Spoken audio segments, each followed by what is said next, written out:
Hello guys, welcome to our next screencast. Today we will be learning about direct variation. This is a very fun topic, and in class we will actually do an experiment so we can see um, how things in the real world varies directly. Okay, so our vocabulary for today we have direct variation and constant of variation. Now, this has to go in your notes. Direct variation is a linear relationship between two variables that can be written in the form y equal kx, where k here is a constant. That means it does not change. And the whole formula is called the constant of variation. Okay, so we have a constant that do not change, but we have y and x that is changing. That means they are varying, so here we have the constant of variation. All right. One thing you need to know about constant variation, we read them as we say as y varies directly as x or y is directly proportional to x or y varies with x. One thing you need to know with direct variation, as x increase, I mean as x increase, y also increase, and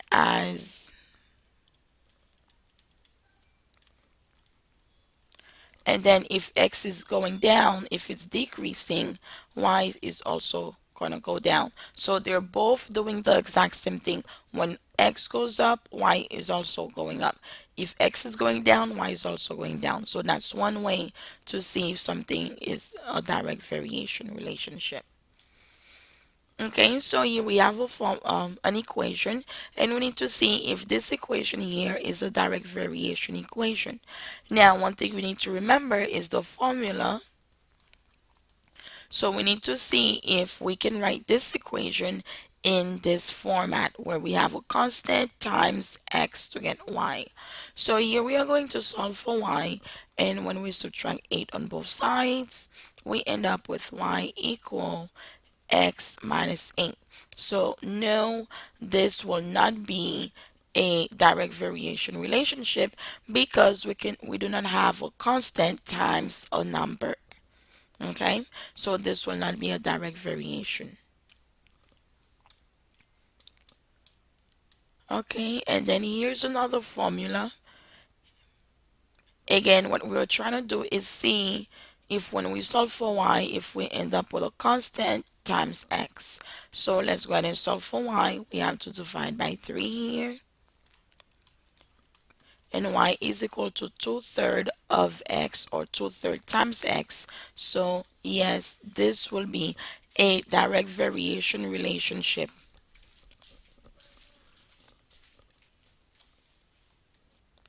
Okay, so this right here will be a direct variation relationship because we are able to write it in this format. And here we can see that 2/3 will be my constant times x.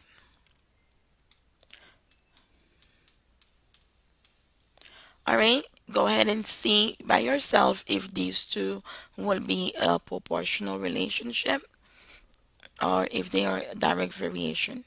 Pause, come back and get the answer. All right, welcome back. Now let's go ahead and test A first to see if that will be a direct variation.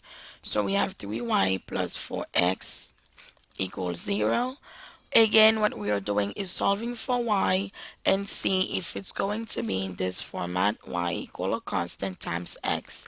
So first thing I have to do is to get rid of 4x. We have to subtract 4x on both sides.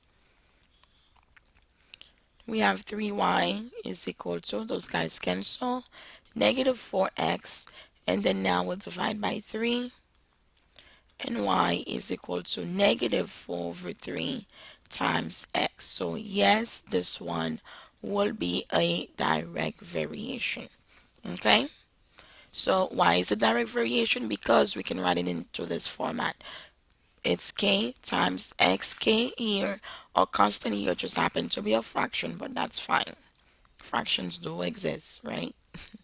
Okay, moving on. So here with B, again, we're solving for y, so we have to add 12x on both sides. Now, because 2 does not have an x attached to it, so I cannot combine them. So I'll get y is equal to 12x plus 2. Because it has this 2 attached to it, so that one will be no. That will not be a direct variation. Remember, we saw that with proportional relationship. If there's anything else attached to the constant and the value of x, it's not going to be proportional. So same thing here. All right, so here they give us this function in the format, in the table format, and we have to look to see if it is going to be a direct variation. So first thing you want to do when you are looking at a table, first thing you want to do is to look to see if x and y varies directly. Okay, so if this is my well, they put this backwards. So usually the okay, this will be my x and this will be my y. So first thing I want to do is to look to see if x and y varies directly. What do I mean by that? So if x, the y's are increasing, x also needs to be increasing. If x is increasing, y needs to be increasing. Okay, so let's take a look at x. We have 2, 3, 4 going up, great. 69, 99, 129 increasing, great. So this there's a possibility that this will be a direct variation relationship. But the next thing we need to do is to find the constant.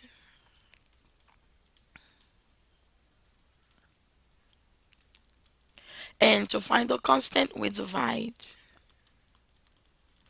Okay, if we remember the formula, it is y equal kx.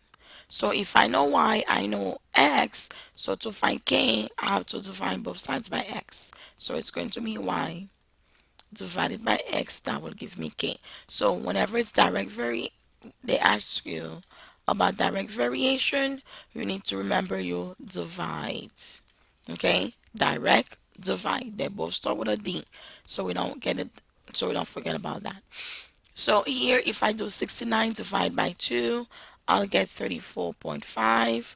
99 divided by 3, that would be 33. So no, this table right here, this function, will not be a direct relationship because I don't get the exact same number when I divide x and y. Okay, moving on. All right, so here is another one. So first thing we want to do is to see if they're both increasing or if they're both decreasing. So 1, 2, and 5 going up, good. 2, 5, and 12 going up, good. So now the next thing we want to do is to get the constant. So we have to do y divided by x. Okay, so here's my y. So it's going to be 2.54 over 1. I get 254. 5.08 divided by 2, I get 2.54. 12.74 divided by 5, I get 2.54.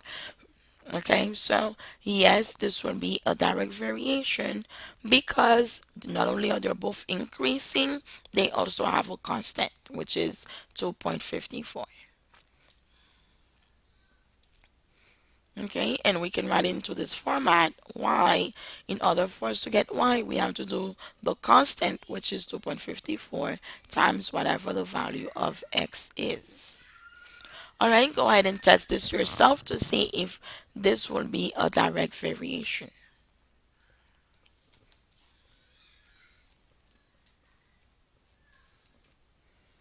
All right, welcome back. Well, let's go ahead and see if you are correct to see if this is whether or not this is a direct variation. All right, so first thing again we have to do is to look at the two values to see if they're increasing or decreasing. So in this case, they're both increasing. That's good. So now we can go ahead and find our y or constant, and then the constant is 7.5. Again, how do we get the constant? We have to do 37.5 divided by 5, 67.5 divided by 9, 105 divided by 14. If you look really, we are trying to find the price per ticket, the price for one ticket, which is our rate of change here. So yes, this will be a direct variation. Now let's see how we can tell whether a graph is a direct variation. First thing we want to do, for the very first thing, if it's going to be a direct variation, it has to pass through zero. If it's not passing through zero, it's not going to be a direct variation. Okay, the line needs to pass through zero. So this line right here goes through zero, so this is great.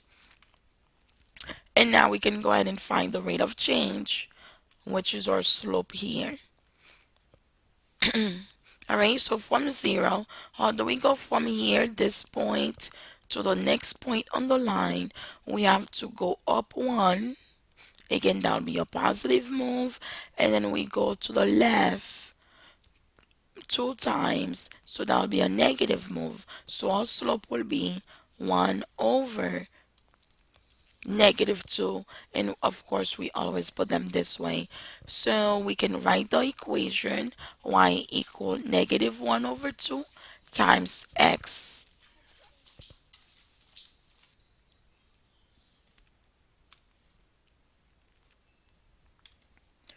All right, go ahead and try this yourself and see if this is direct variation, and if it is, go ahead and find the constant, which is our slope. Okay, so possible is going to a zero, so there's a possibility that this will be a direct variation equation. And here we need to go from zero to the next good point on the line, which is over here.